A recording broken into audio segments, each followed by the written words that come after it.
Well, good afternoon, everyone, and welcome to today's virtual seminar from Canvas to Contract, Lessons in Art, Business, and Law.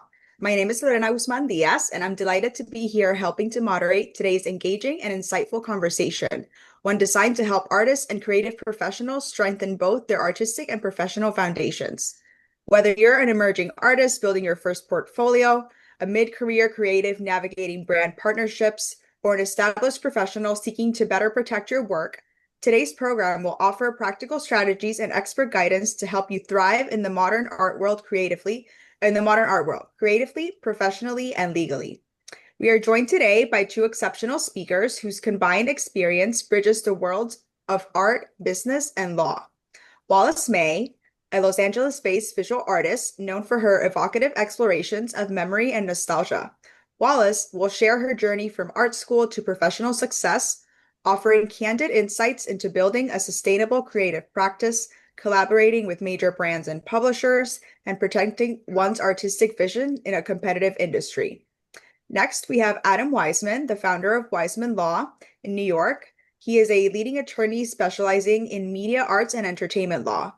Adam will provide essential legal guidance for visual artists, including how to safeguard your work through copyright, understand key contract clauses, and negotiate fair compensation and usage rights.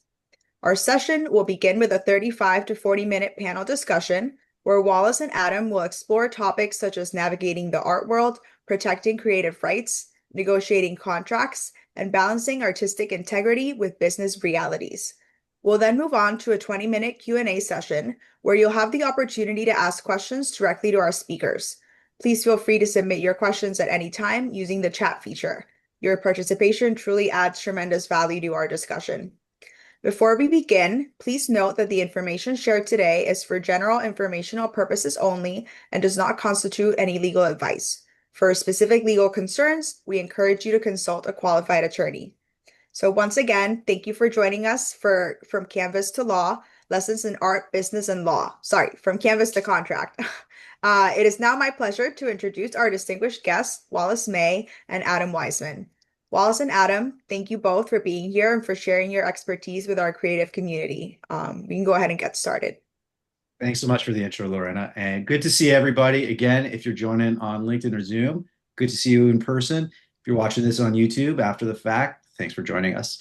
Now, I've known Wallace since probably, I'm going to say 2018 or 19 when I met her at a holiday party in a throng of people and have been keeping up with her career ever since. So while I have a lot of insight into what she's been doing, I would love to hear from her own perspective everything that she's been working on, what she started in. Wallace, if you give us like a 2-3 minute overview of your journey from maybe school to today, would love to hear what you've been up to.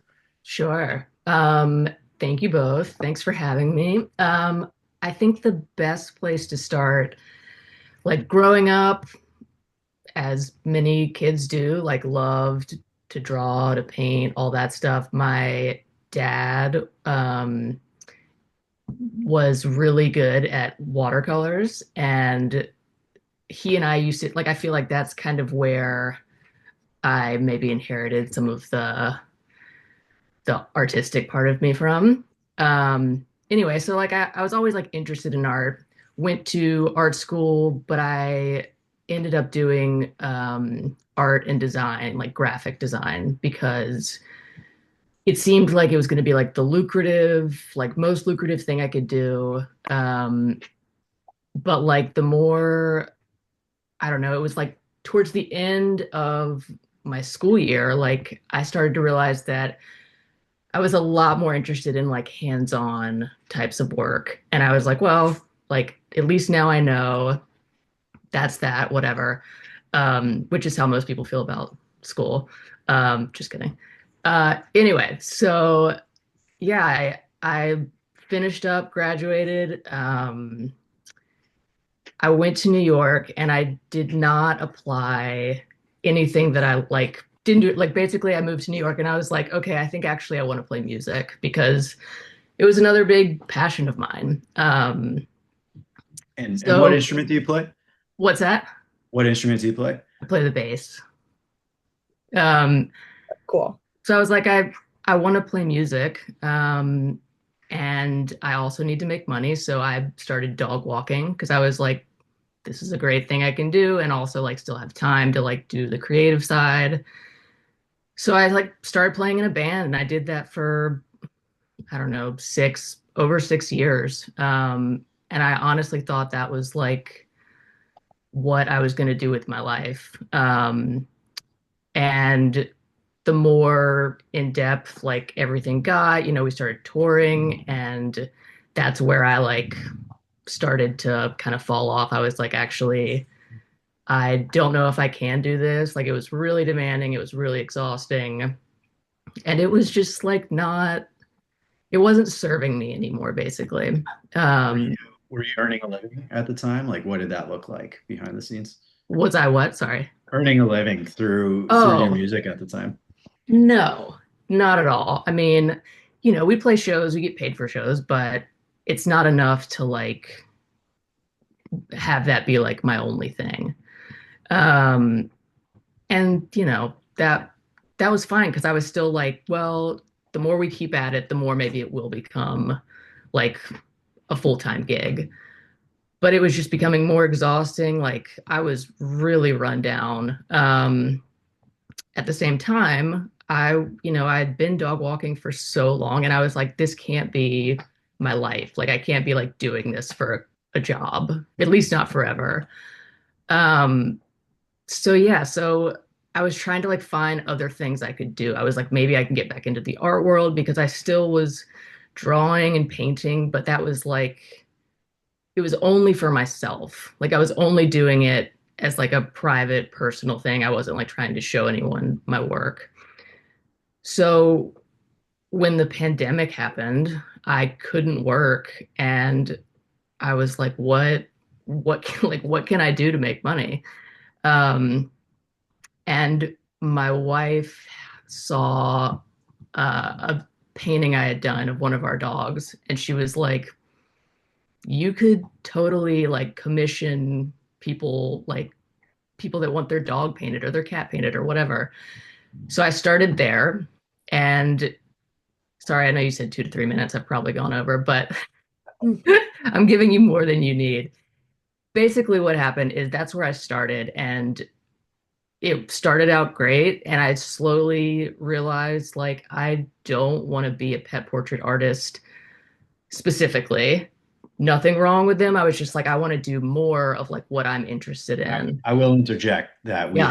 have two different uh, works from you of our recently departed dog Charlie RIP in our Charlie. kids' room, R.I.P. Charlie. But yeah, I before we go on to the next step, I want to hear your thoughts on, you started doing, I remember you started doing the dog portraits, and I was like, oh, I should get one of my dog. And what I thought was so interesting was it was such an easy pitch for other people because if you know pet owners, you know they're obsessed with their dogs. And I remember in that first year or two, I even got some customers for you because I'm like, oh yeah, I got a bunch of friends who really just want pictures of their dogs. So when you did that, I know you mentioned your wife kind of suggested that as a possibility.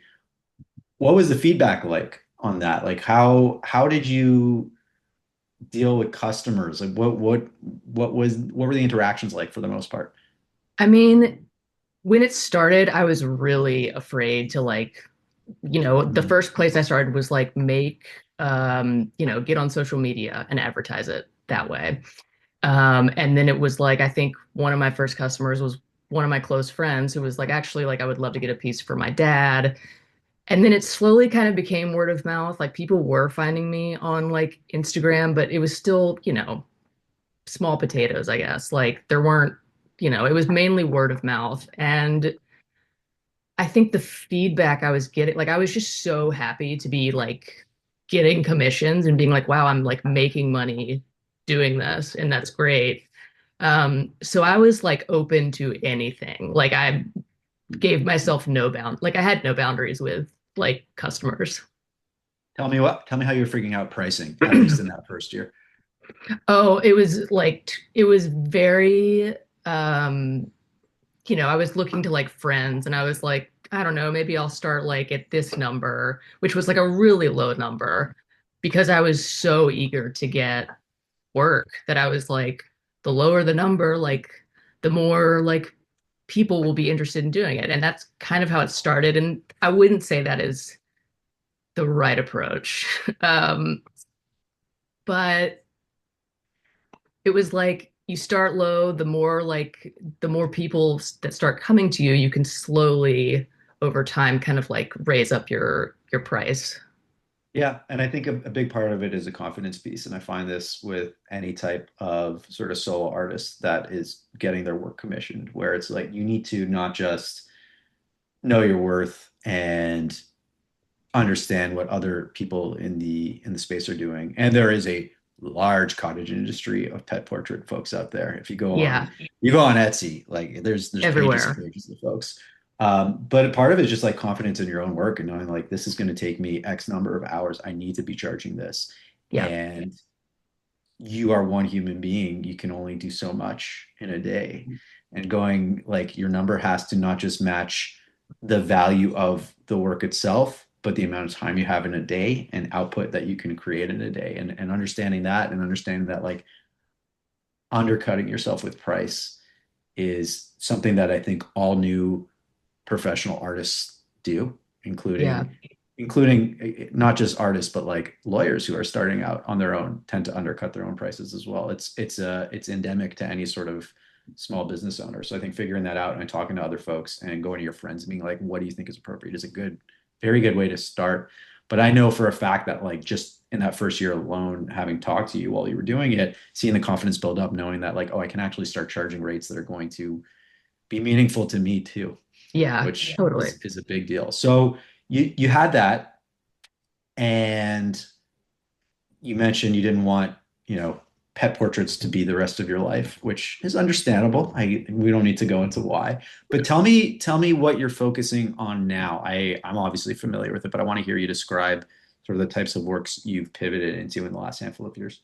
Yeah, I mean, I think when I was starting to paint stuff that I wanted to paint, I was also like, there's kind of like a pressure that some artists face, which is like, what do I want to say with my work? And I had a hard time figuring out like what that was. Like I had gotten in my head about it, and I was like, it has to be so deep and so meaningful, and like, what do I want that to be? And I just like couldn't figure it out. And it wasn't until like, I don't know, I feel like several years passed before I finally like came to this idea of like memory and nostalgia from uh, all of these slides that my mom had of my grandparents from like the 1940s and then on. And I just remember like looking through them, and I wasn't even looking through them like from this idea of like, I'm going to paint these. Like, I was just like casually looking through, and I just felt this like weird feeling of nostalgia, even though I had never lived through this time. It was just like this curiosity of like looking at these like candid moments from another world, basically. And because I felt such I don't know, I was just so drawn to them that I was like, I feel like I could reimagine these in a paint, like as a painting. And I don't necessarily need to be doing it for other people. Like that's a huge thing is like just do it for yourself. But it got such a good response. Like a lot of people were like, this makes me think of photos from my parents, or like I have all these, people were really into the idea of like this lost memory and like bringing it back to life. And what did you notice in your own career and people who follow you, like a shift of people seeing you as, let's say, a pet portrait artist first to something a little more close to home and wider in scope? Like what did that shift look like, if it happened at all, or is that still something you're figuring out? That I mean, it's not happening as much now. There was a weird like in between like gray area, I guess, from where I was like only getting pet portraits, to slowly people started trickling in and they were like, I really love this other thing you're doing. Like, I have this old photograph. Could I commission you to redo it? And that was really exciting because I was like, not that I don't like painting, people's pets. Like, that's fine. I'm happy to do that. But I don't know, to kind of like get a glimpse into someone else's past, and recreate it for them is way more exciting. And let's change gears slightly. So Sure. we're talking about private commissions for the most part with this part of your career. Yeah. I know you've worked with brands and publishers in a more formal, let's say, commercial space on some projects in the past. Would love to hear A, how you got into that, and B, what it's like compared to, let's say, just working on a commission with a private individual.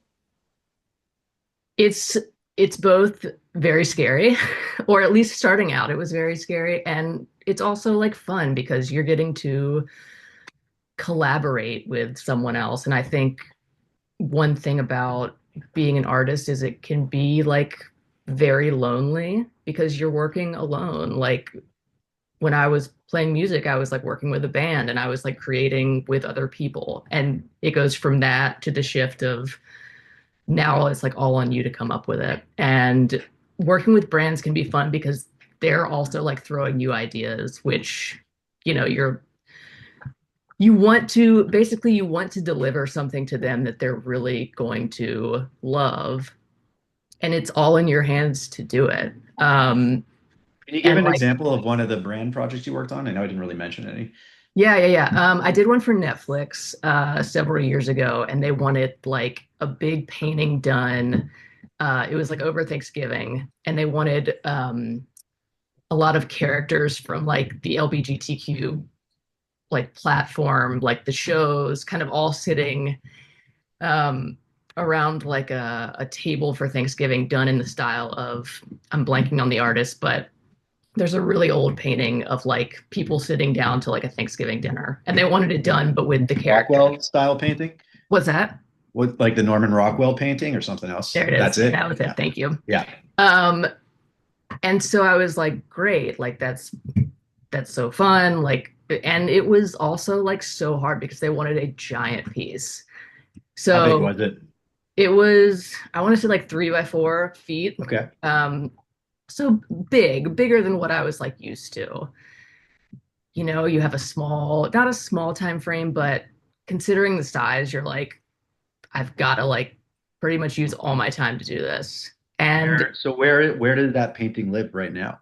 it lives in my studio, which, is fine. Like they were like, we want the piece for our social media, Yeah. but like we don't need the actual piece. So I just have this giant piece of like Netflix characters and a Norman Rockwell painting hanging out in my office, which maybe one day I'll do something with, Well, but let me ask you this. Does your contract let you sell it to anybody else if you really wanted to? that is a great question. I would have to go back and look. I don't think I can though. I want to Yeah. say like what they paid for it was them basically buying it. What do you think the benefit or reasoning of them working with you versus a digital first artist was? Because it's a really funny concept to go, I want to hire a painter, but only use this work in pictures on social media. Yeah, and that's a great question. And I've probably thought that myself when they hired me, but it's not like I'm gonna be like, wouldn't this be better? Um, I don't know. I mean, I think it's a much different eye. Like after going to school for digital art, like it's different than like hands-on painting. And Do you still keep up with any of the digital tools? Or are you I mean, purely paint? no, I'm like pretty much strictly painting. I've done a little bit of like, I think I did a piece for Forbes maybe a year or so ago that was digital. And going back to digital now is so hard for me to do because like it's constantly evolving and it like it's hard to keep up with if you're not like always doing it. What tools did you use for the digital project? I was using Illustrator, Photoshop, And like I have a handle on those things to a degree, but at a certain point I'm like, don't know how to do that, don't know how to do that. Like, and I think just being able to paint and be more hands-on, it's a control thing for me. Like I feel way more in control being hands-on. Yeah, totally understand that. So let me ask you about some more commercial projects, which I will refer to the many boxes behind you, Oh, which you set up. I really love the like angles that you set them up at for this webinar. It's framed really well. The darkness to your other side, which is I was gonna what clean I up, and drop then I over. was like, this is actually what studios look like. Tell us what that is behind you. I know what it is, but I want to understand why it's relevant to this talk. I'll just let you have at it. Yeah. So I do freelance for a company called Stod. They're like a fashion brand. They also do like luxury leather handbags. And on some of the bags, you can get your pet painted on them directly. So it's not just me, it's like me and I want to say like 15 other artists. And we're about to do a big promotion. And so I have 90 bags behind me um, that I will paint on between now and the end of the year. Um, Are all of the other artists also doing pet portraits on they are their also bag? doing pet portraits. I Yeah. mean, it's a range of pets. Like I did a ferret the other day, which was pretty cool. Um, but yeah, this is kind of like there was a time that I was in a lull work wise, and I reached out to an artist friend and I was like, I just like feel like I need help. Like, how do I put myself out there more? And I was like, and I'm trying to kind of like phase out the pet portrait world. Um, and she reached out and she was like, I just saw that Stott is looking for an artist. It's still in the pet portrait world, but like it would be consistent work. Mhm. So I just applied for it and I was like, that's fine. Like, that's what I want because And the you ebb are. and Yeah. flow is hard.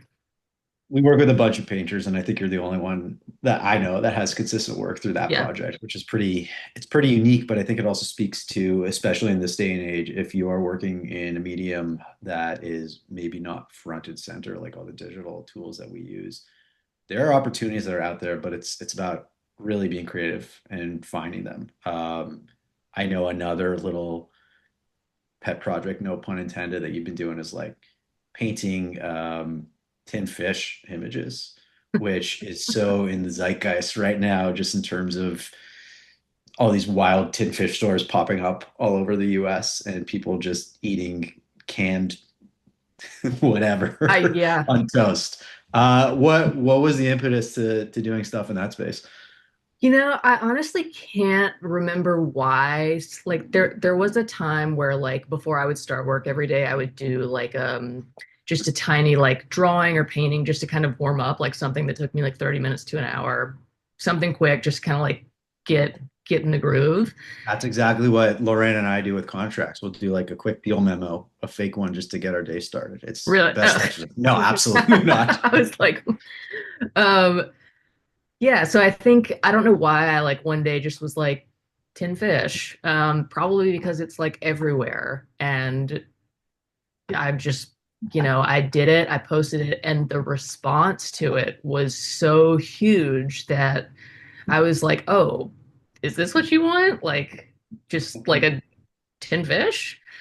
So I kind of like went with that for a little bit just because everyone wanted a painting of tin fish. Yeah. There How was much no is how like much is social media guiding what you do versus you just using it as a tool retroactively? like if you had asked me that like a year or two ago, it would have been like social media was strongly influencing what I did because I was like, what do people want to see? Like, how can I get more people to look at my work? So for a long time, like strongly, social media. Now less so because I realized like I was kind of going all over the place with stuff I was painting, and I was like, I need to just like pick a lane and figure out what it is that I like really want to focus on if it's for myself. Like if I'm doing it for, a brand or something else, like that's fine. But um yeah, I just like I don't know, the tin fish is still fun to do and people still really like it. But that was just like a random thing that like happened to take off like out of nowhere. Funny. I still, anytime I go to a store that specializes in tin fish, I feel obligated to text him like, I would feel you like should you get in always here. do.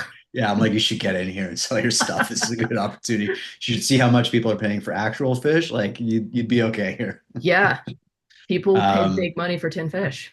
oh, we had friends in from out of town who dropped an obscene amount of money on 5 cans of tin fish, and they're like, "Yeah, we'll eat this when we get back to Canada." It was I it was great. mean, yeah, Let's shift gears a little bit. Obviously, you got two lawyers in this webinar. We haven't really talked about anything legal for yes. the most part.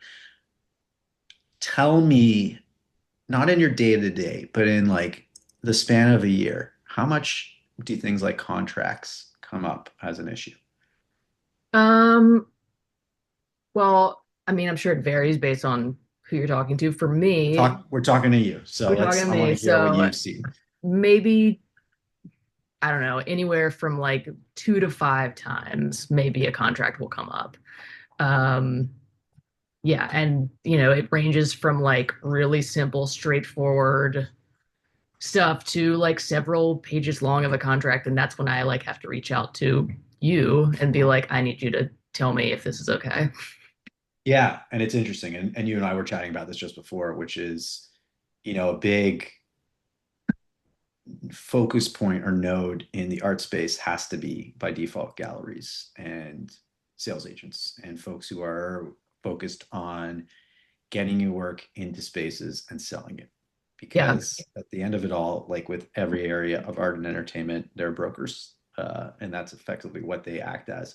And it's really fascinating, I'll say from my perspective, to occasionally get gallery or sales contracts from yourself and from other visual artists. Um, and without getting into too much detail and griping from my end, the fascinating thing to see is the visual art space and painting has been around longer than probably any other industry we work with. And it's got all these really archaic ways of doing things. And I will say that one of the biggest issues we face when we get gallery agreements is that these agreements are a mess and Frankenstein together from decades old agreements and maybe have really unfair and imbalanced terms, not because the gallery necessarily wants to be unfair or imbalanced, but just because they don't know any better. And the biggest issue we tend to see is we'll get involved and a gallery owner has a bit of a panic attack because they're not even used to an artist getting a lawyer to help them out. I want to hear from your perspective. And part of the reason I want to have this entire talk as a whole, and part of the reason I'm bringing up this specific question is because having now had the like privilege of working with you a bunch of times, I see how professional you are. I see how professional some other artists are. And I would walk away from these situations often going, dang, these painters have more business acumen and more of a sense of what's going on than some of the galleries that they deal with, which feels a little backwards. You would think the person running the business underlying multiple artists is going to have a little bit more of a handle on things. But I want to understand from your perspective, we get this weird contract or we get a bunch of deal terms that just seem so backwards. What's running through your head? Like what are your thoughts and how do you get out to the other side? Most importantly, not harming your relationship with those galleries. yeah.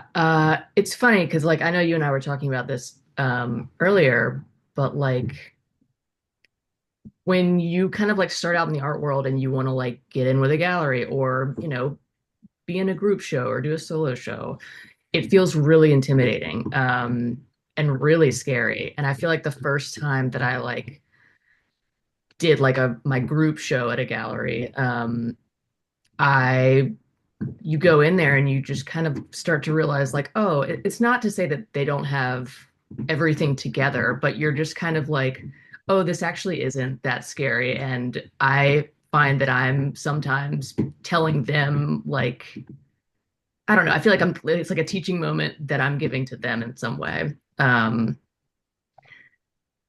it's like it can throw you off in that sense. And you're like, oh, this isn't as intimidating as I thought it was going to be. Yeah, I don't know. I think it's just like it's a surprising thing to see when you're like in that space.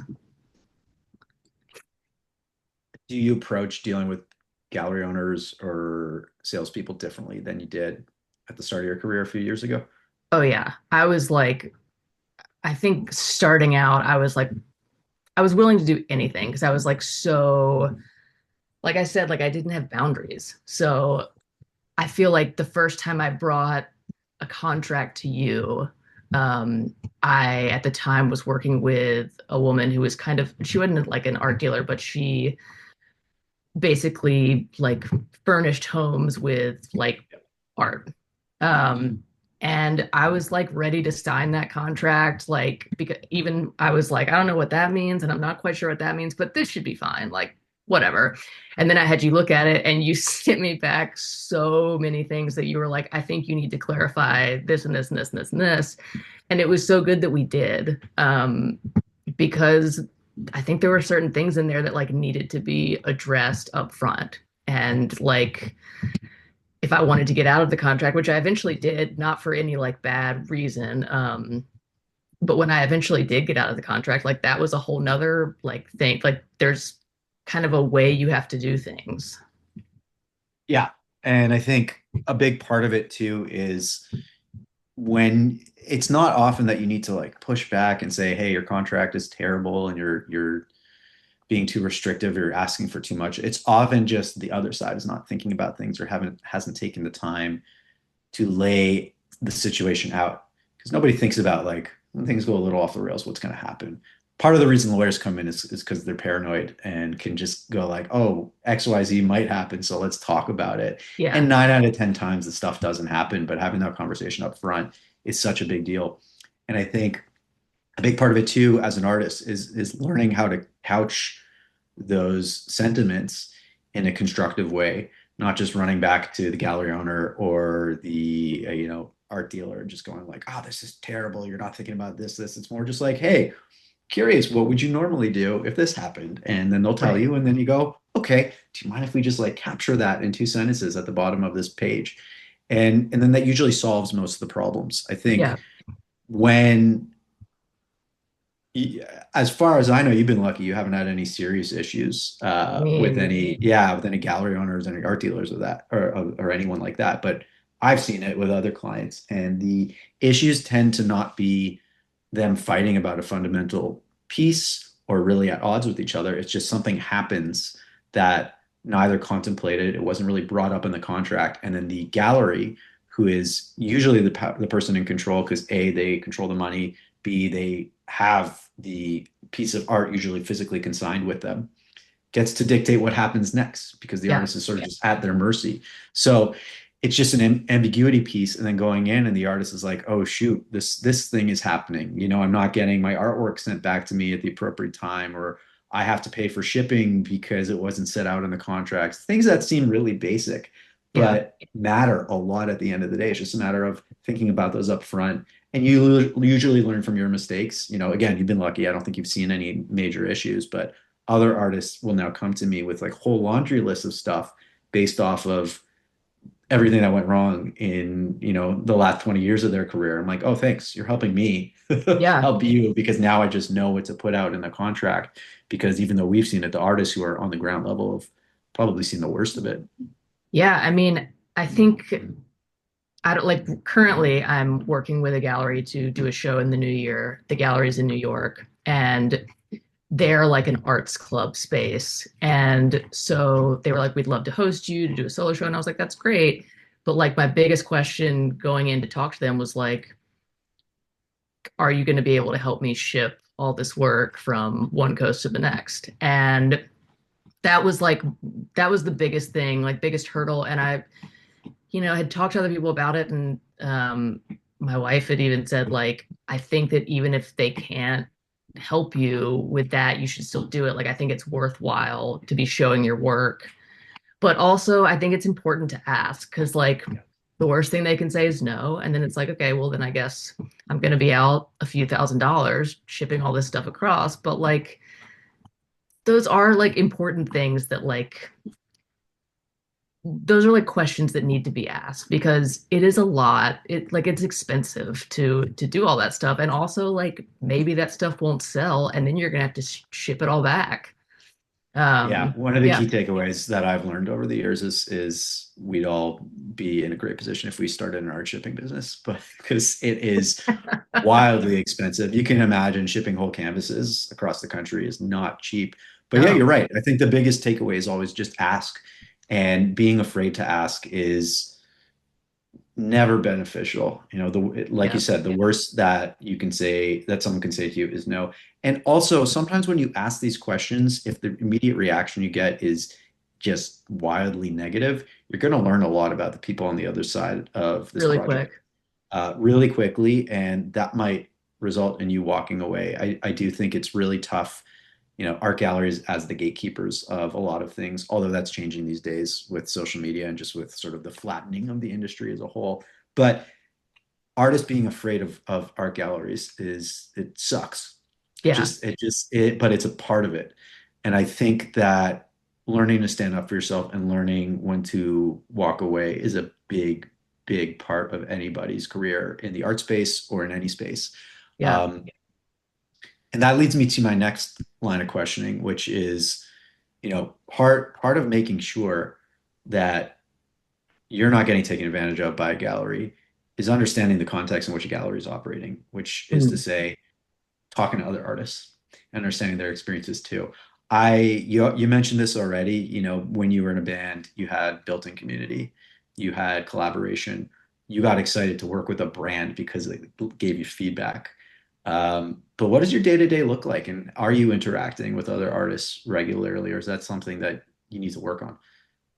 Oh, it's something I always need to work on. And it's so easy for me to kind of just like forget about being social with anyone. And if I'm in my studio all day, I'll like go out to walk my dog and I'll realize like I'll stop and talk to other people. And I'm like, oh yeah, like I haven't spoken to anyone today because I've just been like holed up in my office. Um, and I think especially with art, like community is so, so important. And I think once we moved to LA, I was like, I got to figure out how to meet other artists. And everyone's like, just go to gallery shows, like you'll meet people.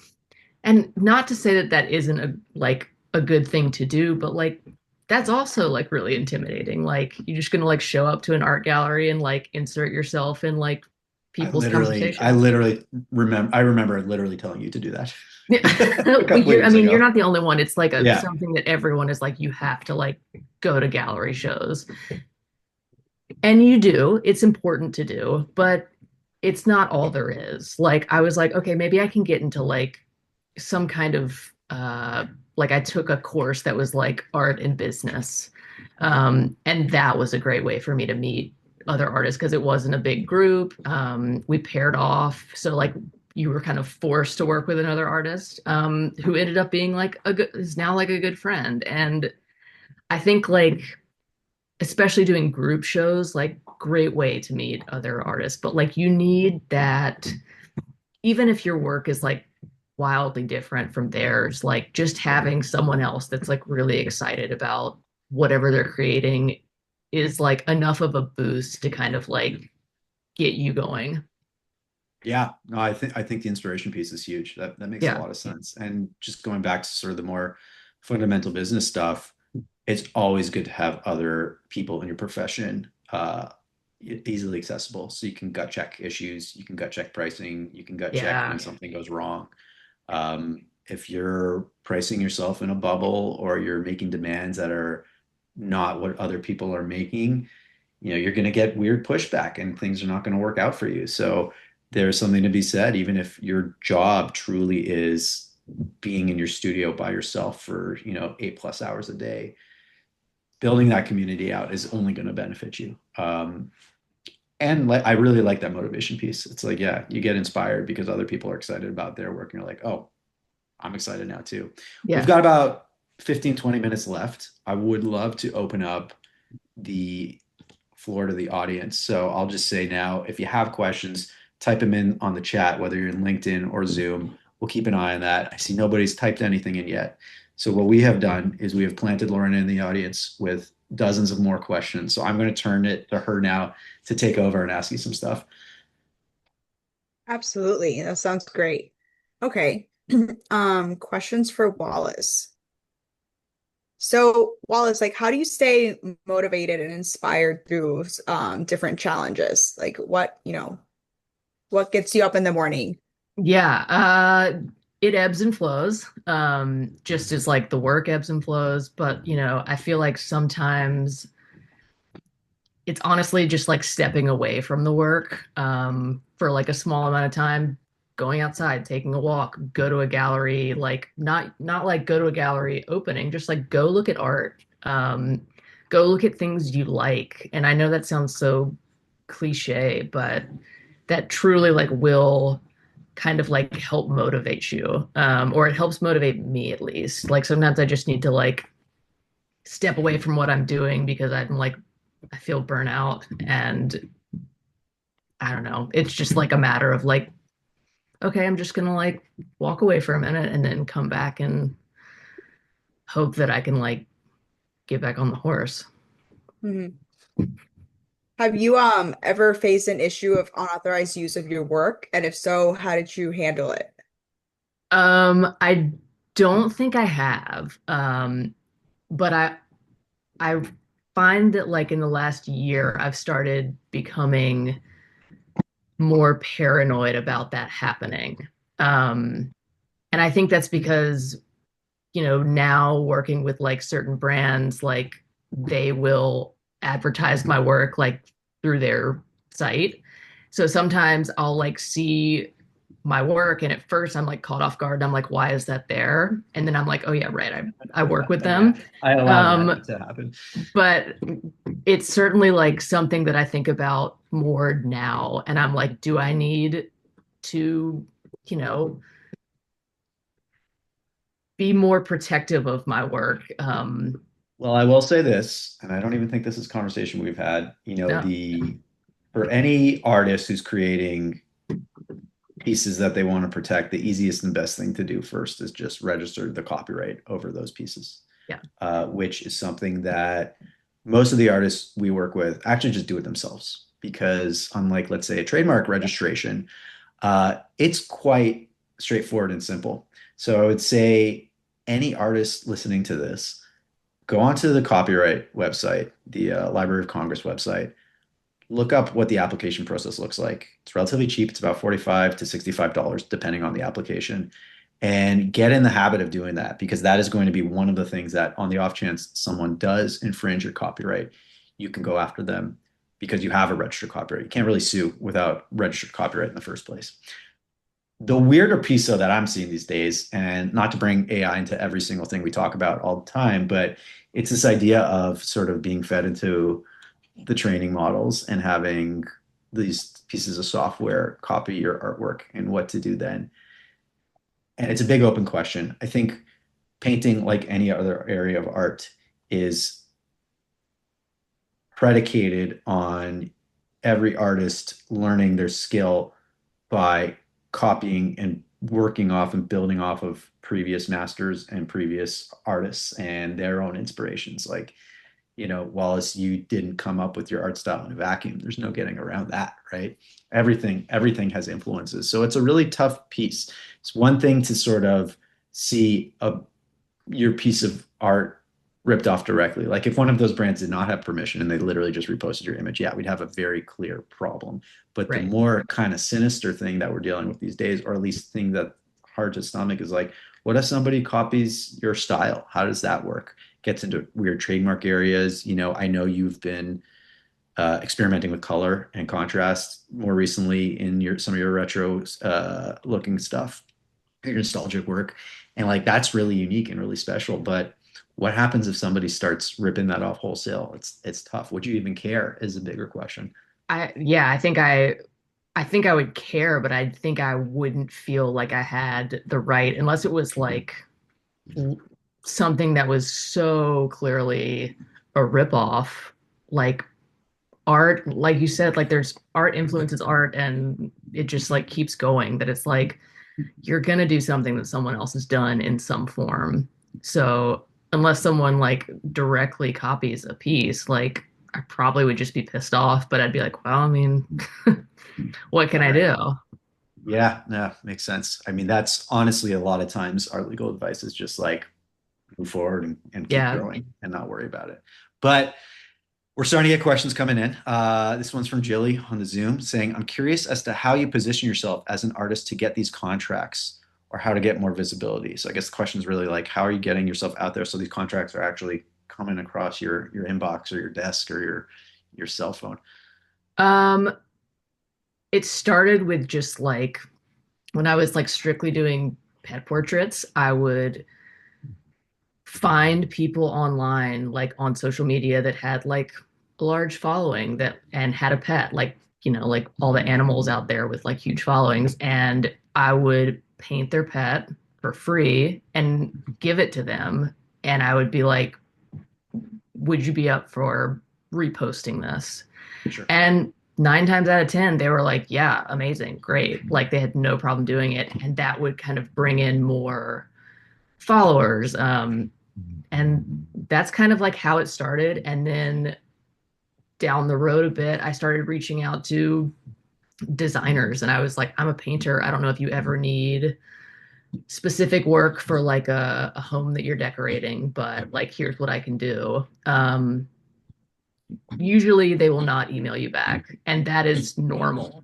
But Yeah, if you get a hit 1 out of every 40, I feel like that's pretty yeah, good. 100%.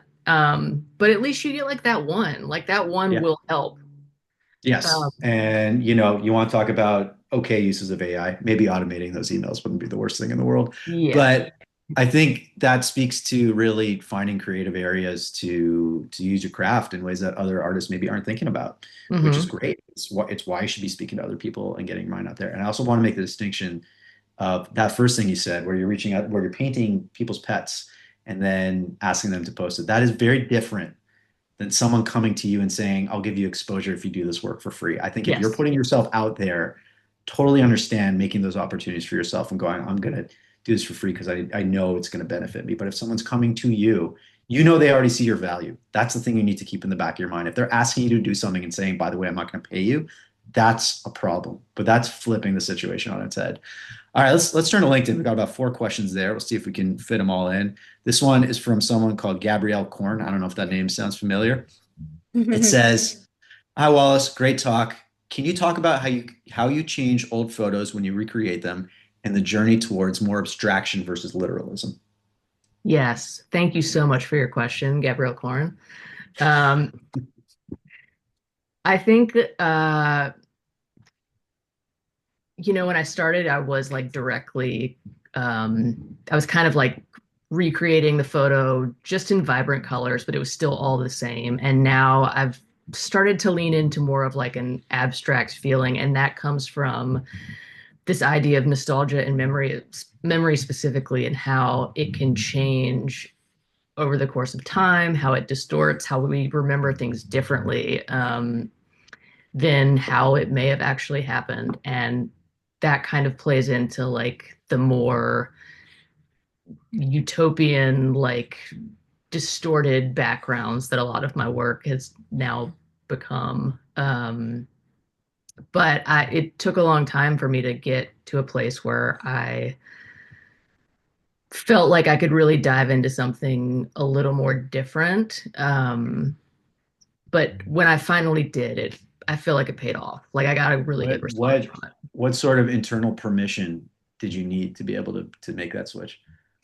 Great question. I mean, I definitely, for a long time, and even now, have a little bit of like imposter syndrome where I'm like, I don't know if it took me a long time just to be able to tell people I'm an artist when they ask like what I did.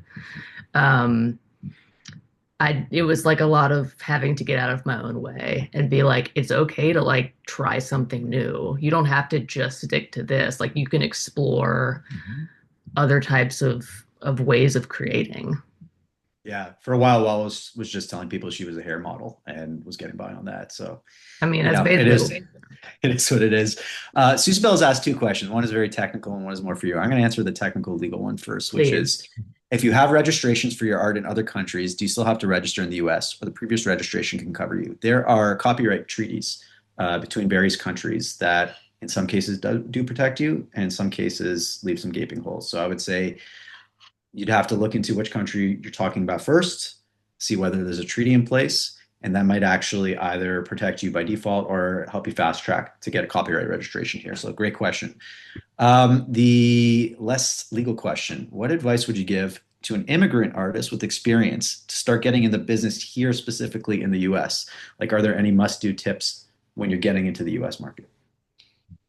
That is a great question that I can't say I would know the right answer to. But that being said, I just did a show with a gallery here in LA that was a group show, and I didn't know any of the artists going into it. I didn't know what anyone looked like. So when I was, for the opening, I was looking at all the other work, and every time I found one that I like really responded to, I would go to the owner of the gallery and I was like, who did this piece? Like, I'd love to meet them. And everyone I chose was someone that was out of the country. Like, no, they were like, yeah, they live in Sweden or they, live somewhere else. But it, I think people in the US, especially galleries, are always looking for art, whether like it doesn't have to be, you know, someone from the US. Like, I think they're looking for anyone with an interesting story to tell. Yeah, I think a big part is really understanding that there is no single path Yeah. to success as an artist or really in any profession, and it's really just about putting yourself out there and getting creative. And like with any industry, there's a large component of who you know, and that's kind of it.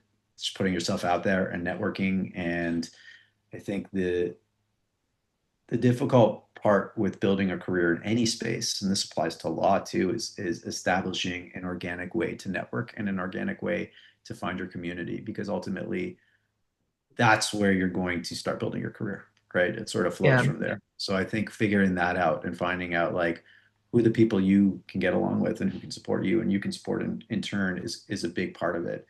But that looks like a different thing for everyone. I would also add to that question, um, a good thing to do to like get yourself out there is like there are call for arts all the time. Especially, and it doesn't have to be like an in-person thing. Like a lot of like digital magazines will have calls for art. And What do you mean when you say calls for art? I'm not sure I'm oh, I'm 100% sorry. familiar with that term. It's basically it might be a magazine or a website or um some kind of like organization, like art organization that want to start showcasing artists. And so they do a call for art and they'll be like, send us, email us some of your work. Here's the like maybe there's a topic, maybe there's not. Either way, I think entering them is totally worth it. Like I've entered so many and I've gotten so many no's, but you will get a yes at some point. And just starting there is you make that like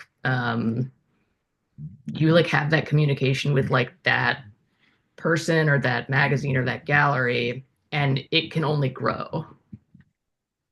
That's a great answer. I think we got one last question, and then we're going to start wrapping things up. This is coming from Kevin O'Hora, recent grad from Cardozo Law.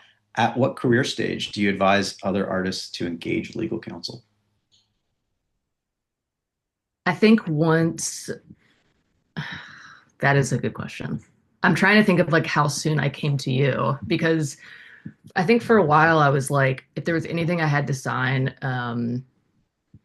I was like, this is fine. I can sign this. Like, it was like once it got more technical, specifically if you're like showing in a gallery or if you're, working with a brand to like sell print or do something for them, that's when you want to just, once you're like actually putting your art out in the world, it's good to just like talk to a lawyer and just be like, when should I like, maybe check in?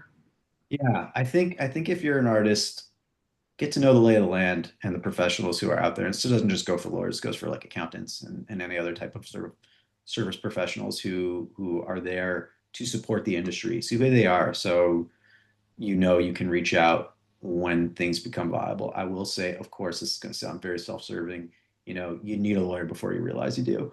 And of course, my advice is going to be like the second you get your first contract, oh my goodness, go talk to a lawyer. In fact, you should be forming your loan out company immediately when you start just getting out there in the world is legal advice you're going to get. But more importantly, more fundamentally, it's like look who's out there. Understand the what type of lawyers are out there that are actually helping in the space, and maybe see if you can get a free consult with them just to get to know them, and go from there. We do have another question from Lindsay Burns, and I don't know if Lindsay remembers me drafting contracts for her many, many years ago, at Nylon, but this issue definitely came up back in the day. It says, as an artist who also creates commissioned work, how do you deal with revisions requested by clients, both emotionally and professionally? I love this question because this goes to the heart of so much of what we deal with. That is a great question. Emotionally, I just come apart because I am like at everyone's mercy when it comes to revisions. And that is something that I really want to stop doing. So many people I'll finish a piece for them and they'll come back and they'll be like, oh, like this doesn't really look like whatever it was that they want. Like, can you fix this? I'll make the adjustments, send it back. They might have like another one. I feel like I've even talked to Lindsay about this. Have a point where you kind of like are like, I can do X amount of revisions and then that's it. Um, because you can't, I was sometimes like starting over pieces because people were so unhappy, which I don't want to admit, but like they were just picky. Like this one guy was like, that's not my hairline, but it was his hairline. Um, and so it's just, at a certain point, you got to like know when to like cut it off. Yeah, and I think on the contract side, like build that in properly. Know your worth and know contractually what you're comfortable actually agreeing to.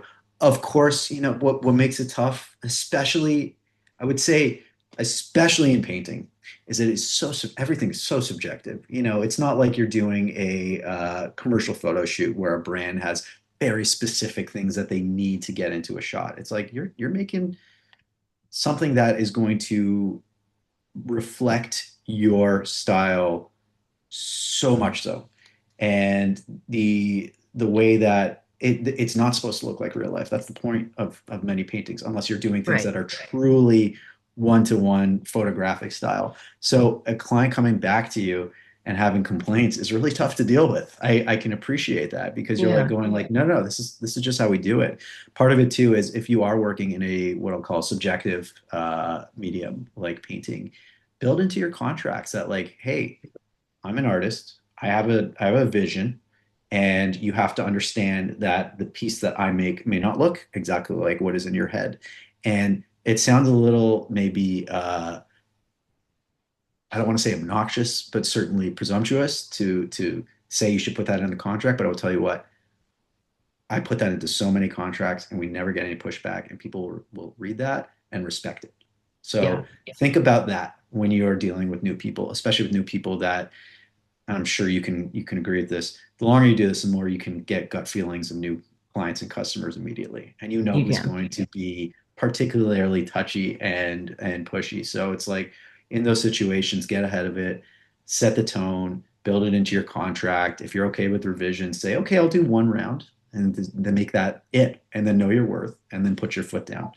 But we've covered a lot. It's been about an hour. This has been a lot of fun. Before we let you go, if people want to follow you or find your work, where's the best place they can go? You can find me Instagram at Wallace May Art.